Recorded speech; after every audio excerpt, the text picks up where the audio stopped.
Hello friends, welcome back to my channel Psychology Point. Okay, first and foremost, a very happy new year to all my viewers. Hope you are enjoying winters and I decided to gift you a video on the New Year's Eve. So let's start this video. And in this video of mine, I'm going to talk with the parents, those who spend lot of time with their children. In the school, the child is there for 5-6 hours with the teachers, but rest of the time, children are with you all. And I can understand the challenges which you face as a parent. It's really very difficult to deal with this Generation Z children. Anyhow, but there are solutions for everything if we just reflect on what we are doing as an adult. Children are children, but we need to reflect on ourselves. So let's start this video. In this video, let me discuss with you what type of problems the parents bring to me as a counselor. Ma'am बच्चे बात नहीं सुनते, they don't study, they are facing various academic struggles and so on and so forth. The list is so long. तो सब चीज़ों का solution तो है अगर हम थोड़ा सा अपने बिहेवियर पे रिफ्लेक्ट करें तो। बच्चे बात नहीं सुनते तो क्यों नहीं सुनते? क्या हमने कभी उनसे कनेक्शन एस्टैब्लिश किया है या हमारा कनेक्शन वीक हो चुका है? अगर हमने बचपन में, मान लीजिए जब आपका बच्चा 3-4 साल का था, तब आपका कनेक्शन उससे बहुत अच्छा था, वो सारी बातें आपको आके बताता था, आप भी सुनते थे, टाइम देते थे, लेकिन ओवर द इयर्स ऐसा क्या हो गया कि बच्चे ने बात बताना बंद कर दिया? शायद इसलिए क्योंकि जब बच्चा बहुत छोटा होता है तब आप उसकी हर बात पर बहुत ध्यान देते हैं, लेकिन धीरे धीरे जब वो बड़ा होता है तो आपका भी अटेंशन उससे थोड़ा कम हो जाता है। तो इसलिए भी कभी कभी प्रॉब्लम्स अराइज होती हैं, लेकिन हमें एज अ पेरेंट हमेशा ऑब्जर्वेंट रहना है, हमेशा बच्चों के साथ कनेक्टेड रहना है। और इस कनेक्शन को लेके भी पेरेंट्स मुझसे काफ़ी टिप्स चाहते हैं, तो मैं इस वीडियो में डिस्कस कर रही हूँ कि क्या क्या टिप्स हो सकती हैं अगर आप बच्चे से कनेक्टेड रहना चाहते हैं। सबसे पहले तो आप अपने कम्युनिकेशन को चेक करिए। जैसे जैसे बच्चा बड़ा होता है उसके लिए आप अगर नैगिंग पेरेंट हैं तो it becomes very difficult for him to just speak to you anything which comes in his mind. He always feel that ये तो टॉन्ट ही करेंगी। और आप खुद सोचिए डियर पेरेंट्स, अगर जो भी आपसे अथॉरिटी में हो, जैसे अगर आप फीमेल हैं, आपके हस्बैंड अगर आपसे हमेशा टॉन्टिंग वे में बात करें, या आपकी मदर इन लॉ या कोई भी हो फॉर एग्जांपल, या अगर मेल्स हैं तो अगर आप लोगों के बॉसेस अगर आपसे अच्छे से बात ना करें, टॉन्टिंग वे में बात करें, तो आपको कैसा फील होता है? तो फिर बच्चे तो बच्चे हैं, उनको भी बुरा लगता है, वो नेक्स्ट बात आपको आके बताते ही नहीं, कुछ अपने मन की बात शेयर ही नहीं करते कि ये तो बस ऐसे ही बोलेंगी। मैं सबकी बात नहीं कर रही हूँ, मैं प्रॉब्लमैटिक चिल्ड्रंस की बात, प्रॉब्लमैटिक बच्चे जो होते हैं उन्हीं के साथ ये इश्यूज होते हैं, तो उन्हीं के पेरेंट्स को मैं चाहती हूँ कि वो रिफ्लेक्ट करें कि कहीं गलती से हम लोग ये मिस्टेक्स तो नहीं कर रहे हैं। Let's become little more conscious and then this way we can help our children. तो हम नैगिंग ना करें, अपने कम्युनिकेशन पर थोड़ा कंट्रोल रखें, अपने बच्चे के साथ प्यार से बात करें। और मैं समझती हूँ आप नैगिंग मतलब कोई चाहता नहीं है ऐसा करना, लेकिन हम लोग की खुद की इतनी फ्रस्ट्रेशंस होती हैं, प्लस बच्चा भी हमारा अच्छा परफॉर्म नहीं कर रहा है तो उसकी टेंशन, और इन सब चीज़ों के कारण हम गुस्सा जो है अपना बच्चे के ऊपर निकाल देते हैं। तो ये हमें कंट्रोल करना पड़ेगा। Please try to understand, children are children and we are adults, so we need to regulate our emotions first and then talk to our children in a better way. तो हम खुद एक काम पेरेंट बने और फिर बच्चों से बात करें।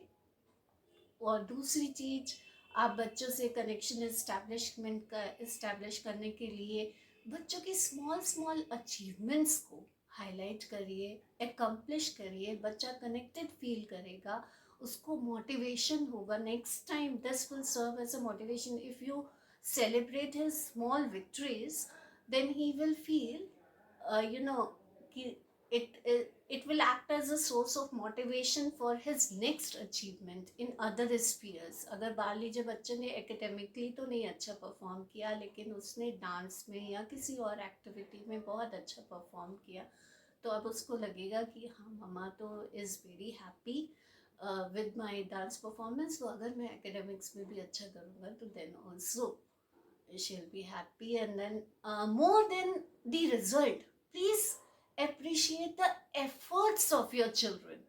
If the child has paid attention towards his studies, has given the time towards his studies, उनको हमेशा ये सिखाइए कि हम आपकी रिजल्ट के लिए उतना वरीड नहीं है, हम आप चाहते हैं कि आपको नॉलेज हो, आपके एफर्ट्स को हम रिकग्नाइज करें, आपको ये समझ में आए कि हमें अपनी लाइफ में एफर्ट्स हमेशा करते रहना है, रिजल्ट्स की चिंता नहीं करनी है। हाँ, रिजल्ट ओरिएंटेड बनना है, that is a different thing, लेकिन उतनी उसकी चिंता नहीं करनी। पहले एफर्ट्स अगर हमारे 100% रहेंगे तो रिजल्ट तो ऑटोमेटिकली हमको।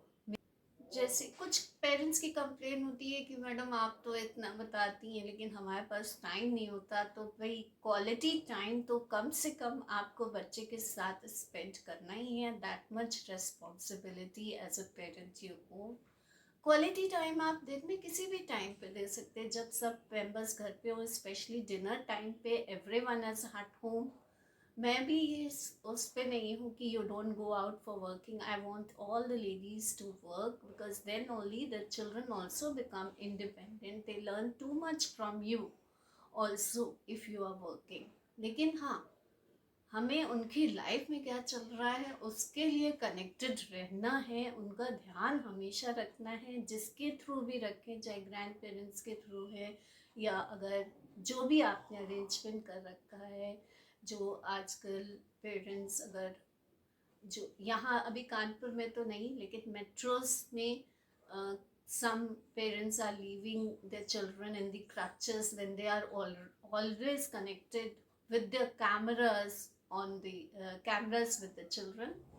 तो हमें ऑब्जर्वेंट तो रहना ही है, प्लस हाँ, क्वालिटी टाइम देना है। अगर क्वांटिटी नहीं क्वांटिटी अगर पॉसिबल हो सके तो instead of leaving them in the crutches, instead of leaving them alone, kindly if possible then one of the parents should have flexible hours of working, ताकि बच्चे का डेवलपमेंट ना डिस्टर्ब हो, उनको जिस समय जिसकी ज़रूरत है। फिर वही बात है, टाइम जब हाथ से निकल जाता है उसके बाद हम परेशान होते हैं। कुछ बहुत बहुत से मिस्टेक हो जाती है बच्चे से, तब हम टाइम निकालते हैं और उसको एड्रेस करते हैं।